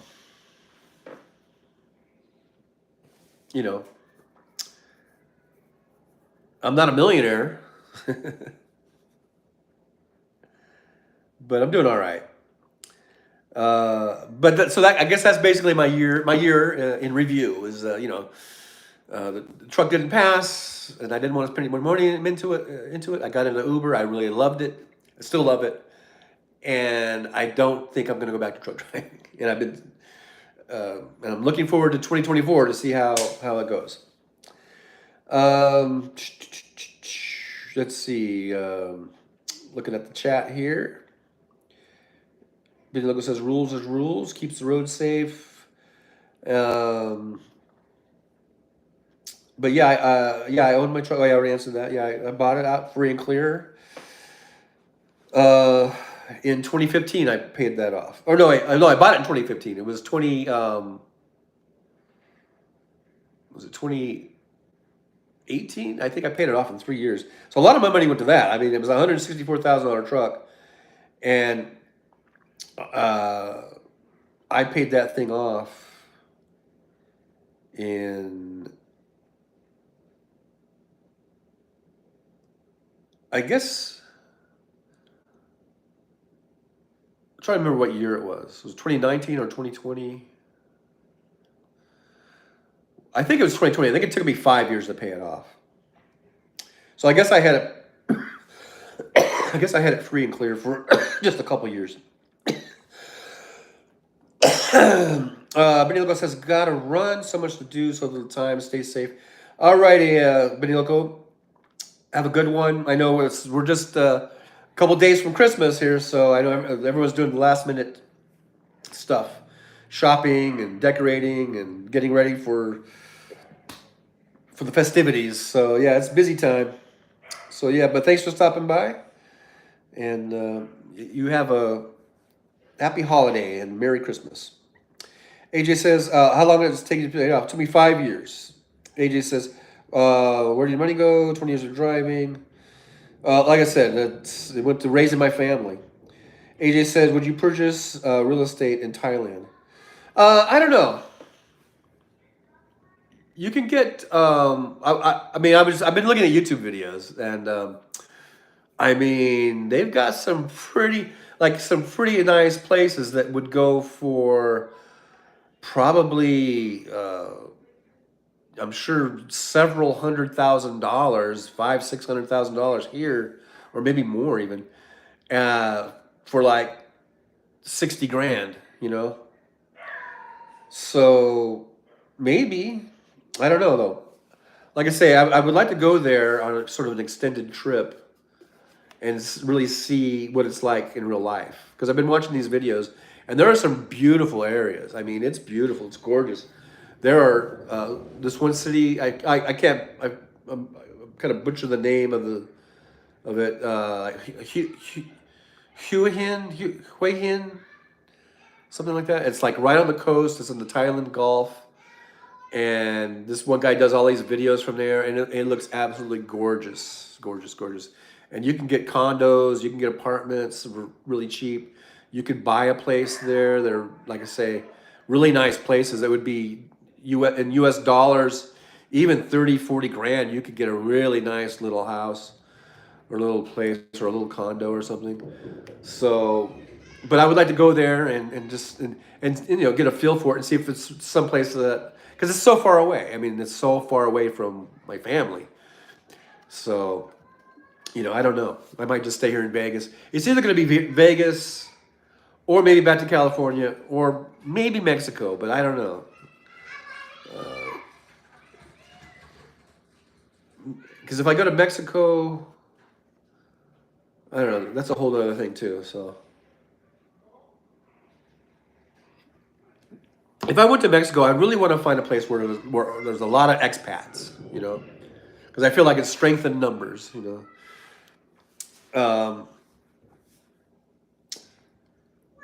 AJ says, I know a guy that spends a year in Thailand and a year in U.S. cycle. Wes says, made it to Aldi's. Still listening. All right. Thank you, Wes. Thanks for being here. Thanks for listening while shopping. I think that's acceptable. I think that's perfectly fine. But yeah, so that's interesting. Doing a year cycle, do a year in Thailand and a year here. That would be, you know, I was thinking about something like that too. Maybe not a year, but I was kind of thinking of that because if you're going to be there permanently, then you, like for me, I would have to get like they do have a retirement visa, and you can get that, and it's kind of a permanent It's not like citizenship, I don't think, but it's like it's a visa, but it's there because you're there to retire. They have a separate retirement visa, so you could do that route. Or if you go there on kind of like regular travel visas, I thought it was every 90 days. Maybe they changed the rules because they've been changing rules lately. But like some people would go there and to live, but they would just be on this 90-day visa or something, and then they would just go over to Vietnam or to Laos or Cambodia or Vietnam. Did I say Vietnam already? Myanmar, all these neighboring places. They would just go up there for a weekend, and then when they came back, it would start their 90 days over again. So some people do that. Maybe that's what he was doing too, for that year. Like he would go do a weekend trip in Myanmar or something. Uh, but I was kind of thinking of that you could go to Thailand, live there for a year, and you would be saving a lot of money. I think, well, unless you're just using all your money on all the bar girls and shit. But I'm old, and that whole thing is a whole different thing. If I was 25 or 30 or 35 and going there, oh lordy, uh, that'd be a problem. But I'm 63. I'm gonna be, as I'm there, I'll be 64, 65, 66. It's kind of like that whole thing kind of changes. And I'm not saying there aren't old dudes that are out there doing that shit, but it's not certainly not to the frequency that I would be doing if I was 30. Lordy, lordy, there would not be enough bar girls to go around. Anyhow, Wes still listening, but I'm really more interested in going there because it looks like it's a really beautiful place and it looks really cheap, where I could just live there on my Social Security check and not even have to touch, any type of savings I have. You know, I could just keep that and let that continue to grow in interest or whatever, and just live solely on my Social Security check. Because if you do the math on that, my Social Security check is about 50,000 baht a month. And from what I've been, the Thai baht, and what I've been gathering from these YouTube videos is that you can live pretty well in some of these cities, even in Bangkok, that you might do pretty well, like with a nice place to live, and you could eat out every day, and you could maybe do a couple nights a night a week or whatever, on anywhere from 30 to 40,000 baht a month, and and like I said, my check would be over 50,000 baht. So I'm good. I'm golden there. Let's see here. Says AJ says, "Do you have retirement accounts?" I have my accounts. I don't need to get into my personal financials, but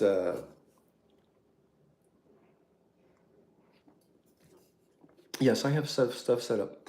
Musical festival survivor. I'm just looking at CNN reunites with her rescue. Oh, with her rescuer. Oh, I saw her hugging this guy. I thought it was her dad or something, but it was the guy who rescued her. I just saw the headline. I didn't read the story, but did you guys see the story or the headline about the guy who said it was like 72 members of his family were killed by Hamas and the attack, the original attack? Can you imagine that if you lost 72? I don't even know if I have 72 members in my family. Um, I mean, my gosh, but that's crazy.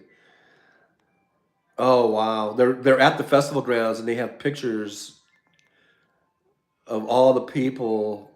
They're like attached to these sticks in the ground of all the people that were murdered. Wow. Oh my gosh, that would be heart wrenching to be there. Wow.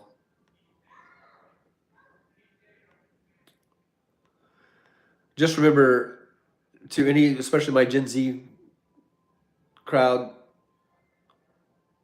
who seem to have things kind of twisted, just remember, Hamas are the bad guys in this story here.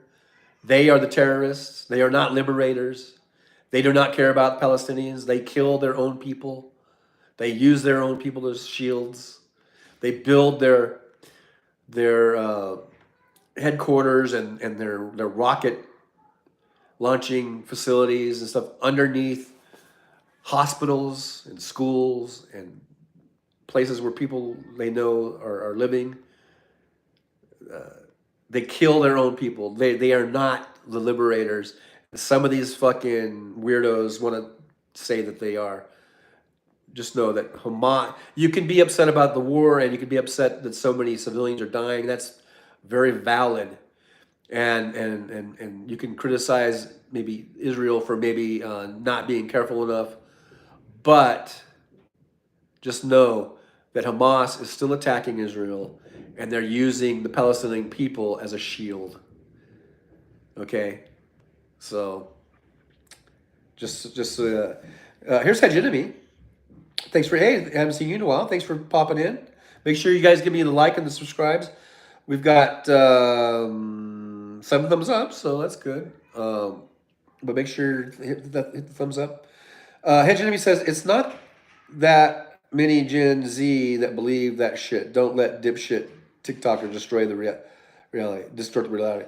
Okay, all right, Hedge. Are you a Gen Z? That's probably true. I mean, I know that. I was thinking that the other day too because I was listening to Randy Rhodes, and she was posting or showing some videos. I think they might have been TikTok videos or wherever they were at. And I guess these were like Gen Z kind of age people, and they were saying shit like they were the ones doing the shit like Bin Laden was right and shit like that. And it was eye-opening letter, and she was really kind of worried about this Gen Z and what what they're doing. And I was just thinking, I was thinking kind of what you just said, like it's just.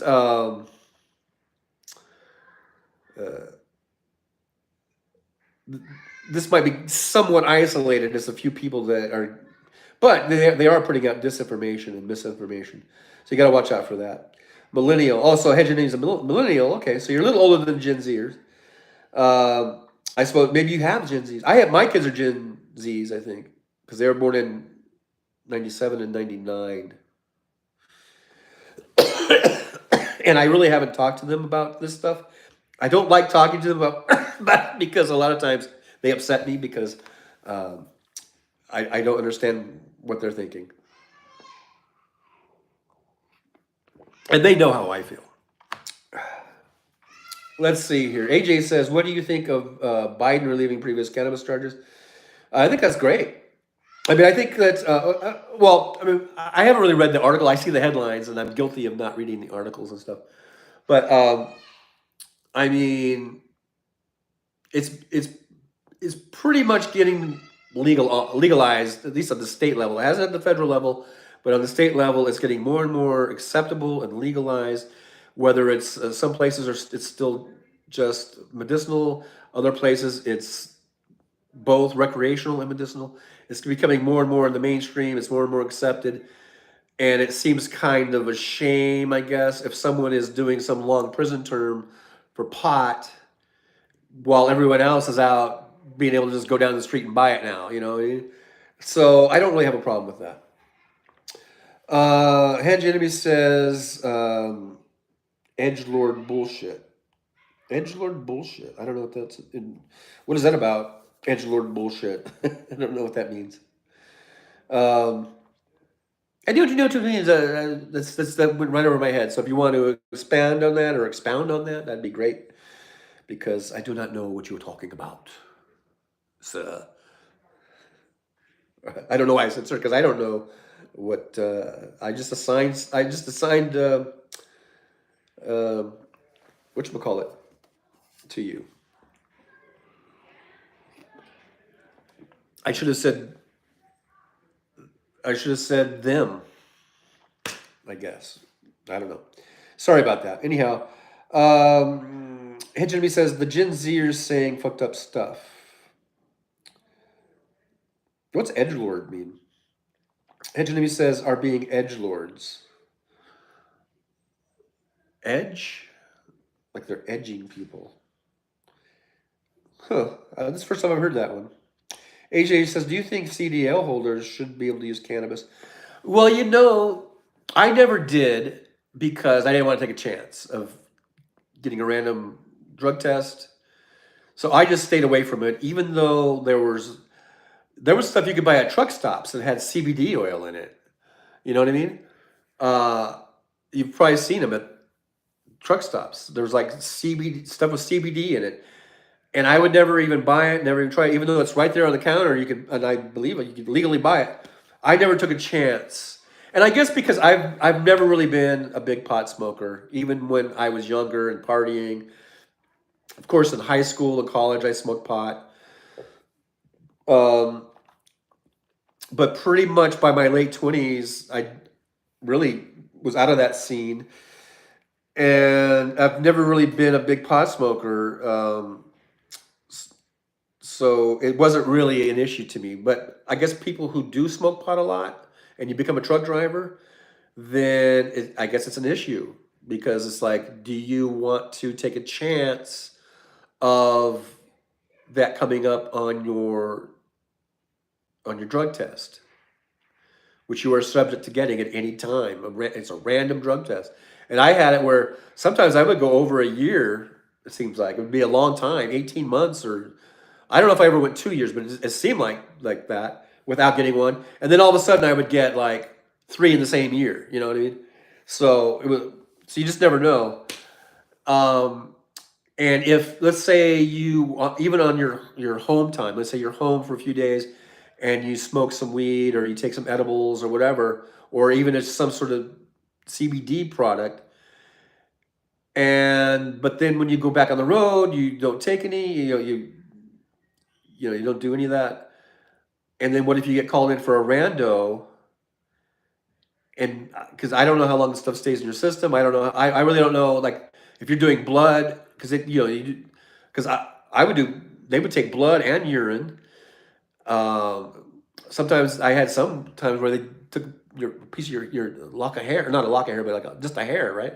They could get stuff out of that.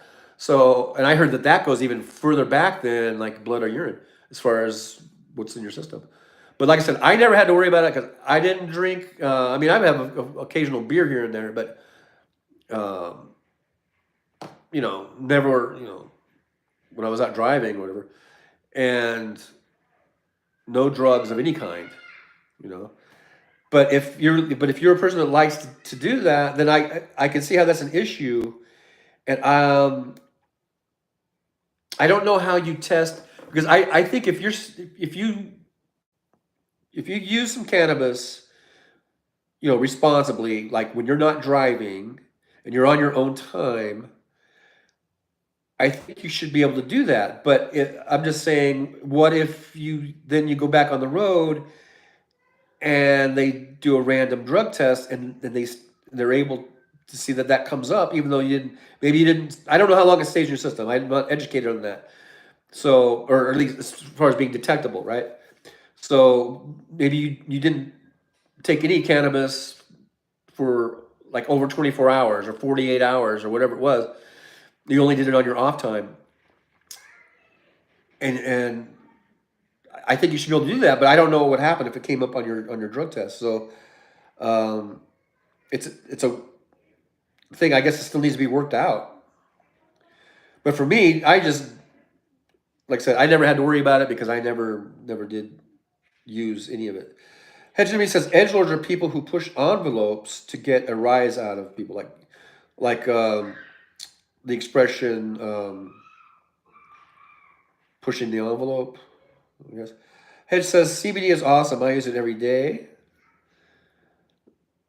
Are you a truck driver? Because I don't know like I said, AJ says, have you ever had a random while on home time? I don't know. I may have. I think I did. Because they just would pop up. It is so random. I believe it is really random because they just pop up all of a sudden. You're on a load, and then all of a sudden you get a message that's like, you need to stop immediately, and you need to stop in this city and go over to was it Concentra or whatever, and you need to do it right now. Uh, so yeah, I'm pretty sure I did over the years. I probably got a couple times. I think I did. Westweb says Aldi doesn't have most of what I want. Got to go to Walmart. All right, Wes. Yeah, head on over there to Walmart. Have fun. That's going to be crowded probably. Hey, Jimmy says no. Okay. So yeah, I've heard a lot of good things about CBD as far as, I mean, even, CBD oil, CBD tinctures, I guess, or whatever, and about how it is really good. It is really good medicinally. Like, so people kind of like roll their eyes, or at when people talk about medicinal use, like that's just an excuse to get high. And for a lot of people, like when medicinal was the only way you could get it, but they were just getting it to get high. Let's say, I could, okay, yeah, I can see that, but there are truly medicinal uses that are legitimate and real, and lots of testimony from people that will, that will go along with that, of how CBD has helped them with, a chronic issue, and in better ways than anything they got, through a pharmaceutical or something. AJ1 says, I thought you could drink on home time. You can. I didn't say that you couldn't. And I didn't say that I didn't. I may have not been clear on that. You can drink on your own time. But I'm just saying that if your drinking, let's just say, was so close to the random, well,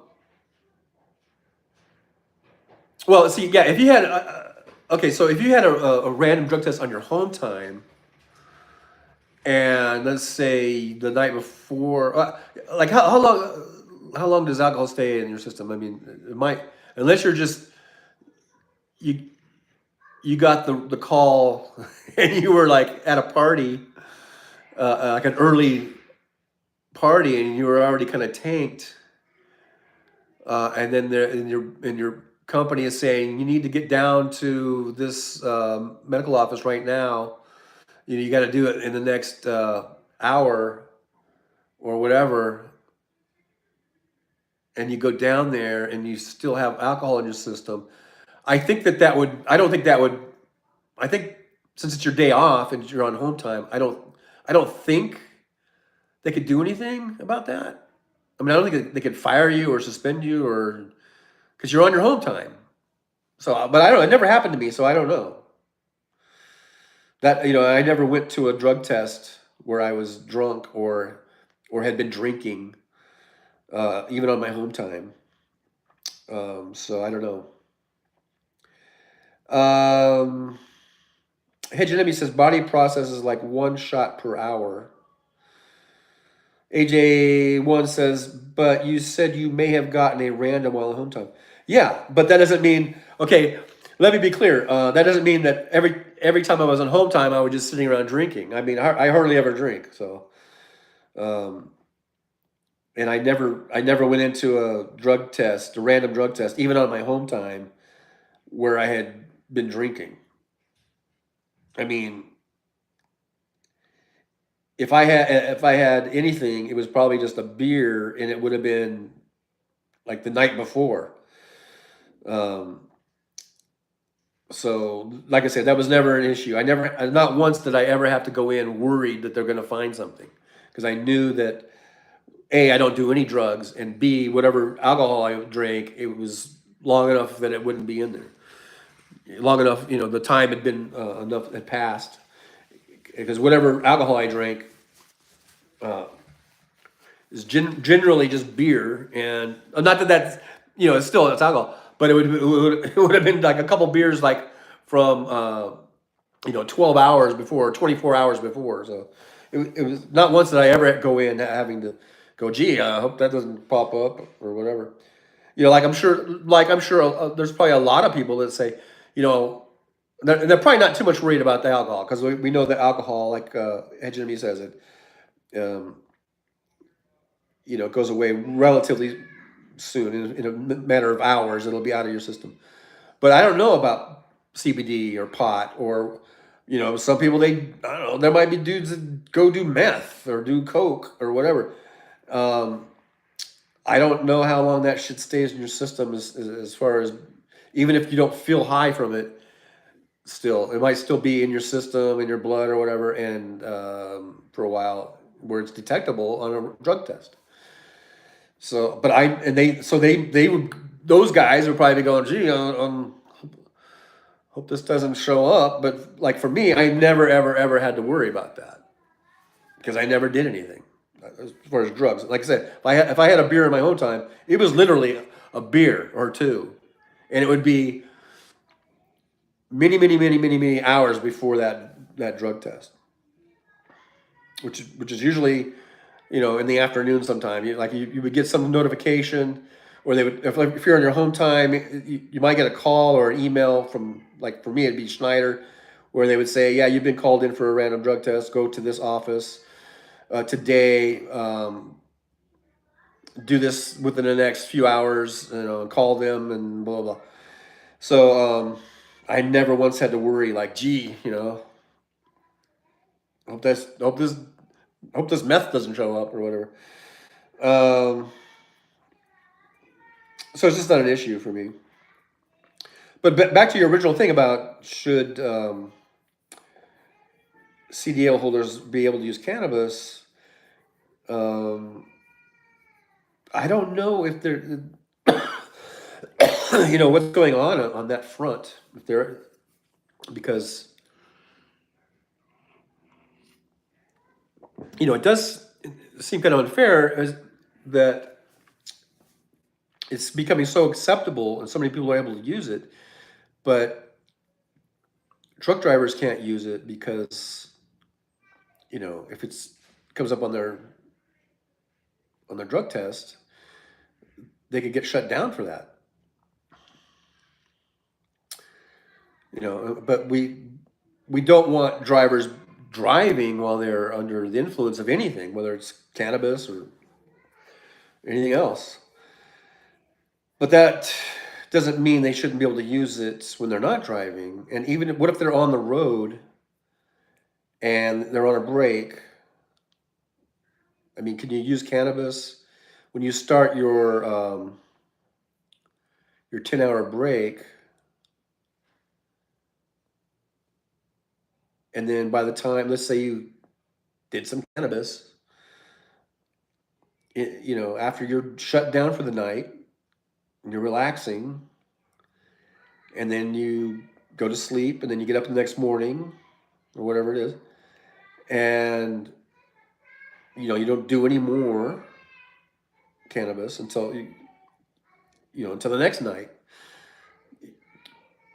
Is that acceptable? Is that okay? I mean, would you get in trouble? Would you get fired if they did a random drug test?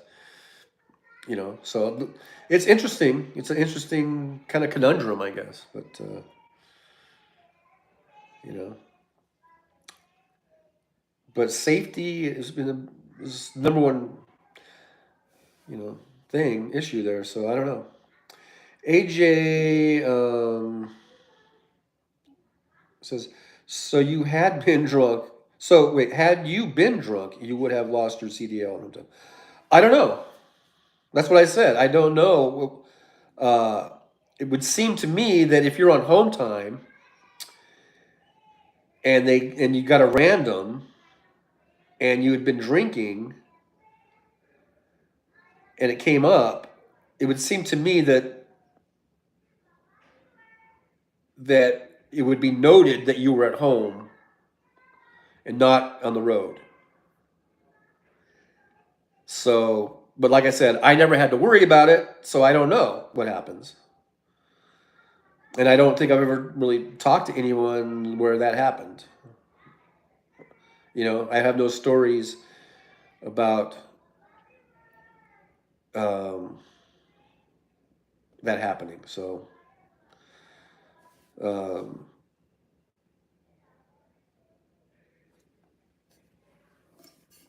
I just think I don't think you should get any trouble for that because you're on your home time and you should be able to do whatever you want, even cannabis.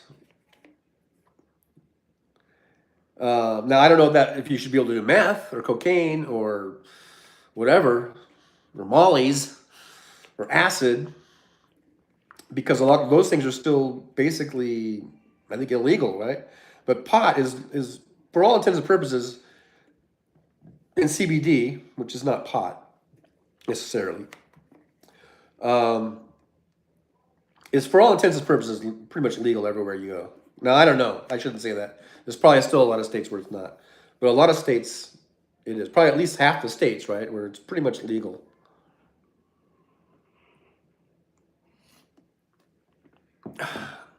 But it's not for me to decide.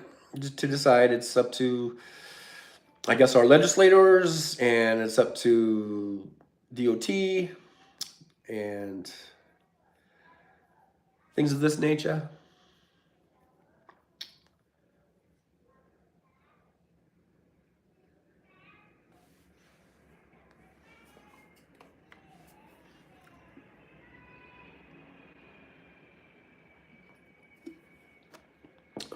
But it it did it did feel good that I never had to worry about it, and it did make me wonder how other drivers who may, you know, not just, I mean, not so much about alcohol. I mean, they, I think anyone who's, especially if you're on the road and if and you're going into a random drug test and you're afraid that alcohol is going to pop up, then I think you definitely have a drinking problem because you're going in. That means that you've been drinking like and still under the influence while you were driving, probably. Probably, I don't know. I mean, there might be some scenario where it's not. Um, but if you did do drugs, and even if say it had been a few days since you did them, and you were careful, you made sure to only do it on your home time or even on just on your off time, let's say, and you felt confident that by the time you started driving, like you weren't going to be under the influence or whatever, and then you get called in for a rando. I would always think, well, those guys, those type of guys, must be really kind of sitting on pins and needles or whatever. They must be kind of nervous. But I never had to be nervous. Not once did I ever have to be nervous because I knew that I never did drugs. I hadn't done any drugs. You know, so there was nothing to be worried about. There was nothing was going to come up. I was so 100% confident nothing would come up. So I never had to be nervous about taking a random drug test, and that was a great feeling. It was a great relief, I guess, to actually have something where I didn't have to be worried. And I was thinking there's probably a lot of other guys that are worried when they go into them, and those are the guys maybe they try to cheat, maybe they try to like buy somebody else's urine or something. I think I've heard of that, um, and sneak it in or whatever. All kinds of shenanigans. I never had to worry about any of that shit, and it was a great feeling to be like 100% confident that I was not gonna, fail that test. That's one test I was not gonna ever fail.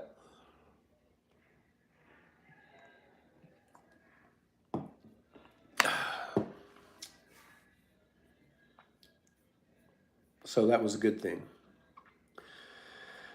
That was a good thing. All right, so we're coming up on 2 hours. I think I will go ahead and put an end to this live stream event. Here we are 2 days out from Christmas. Tomorrow night's New Year's Eve. So once again, I probably won't be seeing you guys until after Christmas on Tuesday. AJ says Schneider violated you. They cannot test you during your home time. Just read that. Just read that. Yeah, I don't, like I said, I don't know. I'm just trying to think of over the past almost 20 years if I got a random during home time. And I just said, I think I did because, but I don't specifically remember if I did.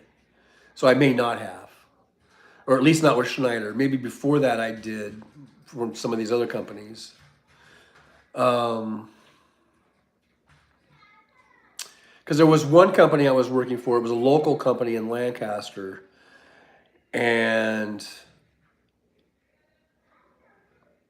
I think I know I got called in for a couple of random drug tests with them when I was working with them. But I was like an on-call driver where I didn't really have a regular schedule, and it was considered local, even though there were some long runs. But anyhow, so I'm just going through my memory of all the times I got called in for a random drug test, and so I probably didn't get called in when I was with Schneider, which was 12 years. I guess 12 years, about 12 years. And maybe not even for those other companies. I don't know. I just was saying, I think I may have, but I don't know. But I probably didn't. If that's the rule, then I probably didn't. At least not technically.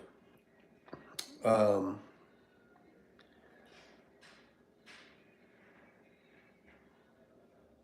anyhow, Hedge Name says, "Dang, Christmas really crept up on me." Yeah, it's here. Tomorrow's Christmas Eve, so anyway, however you believe, whatever you celebrate, happy holidays to you all. And I'll be seeing you next week, Tuesdays and Thursdays. Let's meet back here and have another chat. We can continue the conversation about things here today, and we can make new ones. All right, guys, thank you so much for being here. I do appreciate you coming by and hanging out and chit-chatting. And I'll see you next Tuesday. All right. Happy holidays, everybody, and Merry Christmas.